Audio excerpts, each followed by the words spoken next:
தற்போதைய உடனுக்குடன் நேரலை கள்ளக்குறிச்சி ரிஷிவந்தியம் அருகே அடிப்படை வசதிகளை செய்து தராத திமுக ஊராட்சி மன்ற தலைவரை கண்டித்து தர்ணா போராட்டமானது நடைபெற்றுக் கொண்டிருக்கிறது. ஊராட்சி மன்ற அலுவலகத்தை பூட்டி இந்த தர்ணா போராட்டத்தில் ஈடுபட்டிருக்கின்றனர். உடனுக்குடன் நேரலில் நாம் பார்த்து வருகிறோம். காட்டு எடையார் கிராமத்தில் குடிநீர், சாலை வசதி, கழிவுநீர், கால்வாய் உள்ளிட்ட அடிப்படை வசதிகள் இல்லை என்று பொதுமக்கள் புகார் தெரிவித்திருக்கின்றனர்.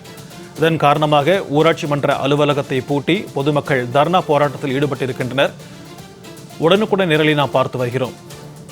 திமுக ஊராட்சி மன்ற தலைவர் பிரியாவிடம் பலமுறை கோரிக்கை வைத்தும் இதுவரை நடவடிக்கை எடுக்கப்படவில்லை என்று பொதுமக்கள் குற்றம் சாட்டியிருக்கின்றனர்.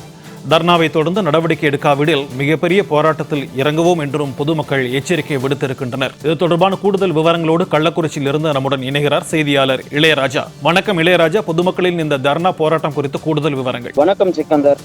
கள்ளக்குறிச்சி மாவட்டம் ரிஷிவந்தியம் அருகே உள்ளது காட்டு எடையார் கிராமம். இந்த கிராமத்தில் உள்ள அனைத்து சாலைகளும் முறையாக சாலைகள் அமைக்காமலும், குடிநீர், கழிவுநீர், கால்வாய் செல்ல வடிகால் வாய்க்கால் உள்ளிட்ட அடிப்படை தேவைகள் ஏதும் செய்யாமல் இருப்பதாக கூறி திமுக ஊராட்சி மன்ற தலைவர் பிரியாவை கண்டித்து அந்த கிராமத்தைச் சேர்ந்த 100க்கும் மேற்பட்டோர் கிராமத்தில் உள்ள ஊராட்சி மன்ற அலுவலகத்தை பூட்டி அலுவலகத்தின் முன்பாக அமர்ந்து தர்ணாவில் ஈடுபட்டதால் பரபரப்பு ஏற்பட்டது.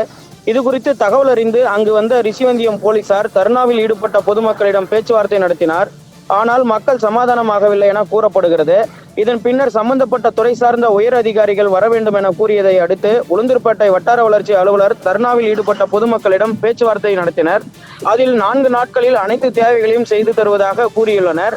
அதனை பொருட்படுத்தாமல் தாங்கள் கூறியதை எழுத்து வடிவமாக எழுதி கொடுத்துவிட்டு வழங்க வேண்டும் என கூறியுள்ளனர். பின்னர் நீண்ட நேர பேச்சுவார்த்தைக்கு பின்னர் உளுந்தூர்பேட்டை வட்டார வளர்ச்சி அலுவலர் 4 நாட்களுக்குள் அடிப்படை தேவைகள் அனைத்தையும் செய்து தருவதாக எழுதி கொடுத்து கையெழுத்து போட்டு கொடுத்துள்ளதாக கூறப்படுகிறது. இதனையடுத்து ஊராட்சி மன்ற அலுவலகத்தை பூட்டி தர்ணாவில் ஈடுபட்ட பொதுமக்கள் அங்கிருந்து கலைந்து சென்றனர். மேலும் உள்ளாட்சி தேர்தல் நடைபெற்று அதில் பிரியா என்பவர் வெற்றி பெற்று 4 ஆண்டுகள் கடந்தும் கிராமத்தின் அடிப்படை தேவைகளை பூர்த்தி செய்யாத திமுக ஊராட்சி நிர்வாகத்தை கண்டித்து அலுவலகத்திற்கு பூட்டு போட்டு தர்ணாவில் ஈடுபட்ட சம்பவம் அந்த பகுதியில் பரபரப்பை ஏற்படுத்தியுள்ளது. சிக்கந்தர், விரிவான தகவல்களுக்கு நன்றி இளையராஜா.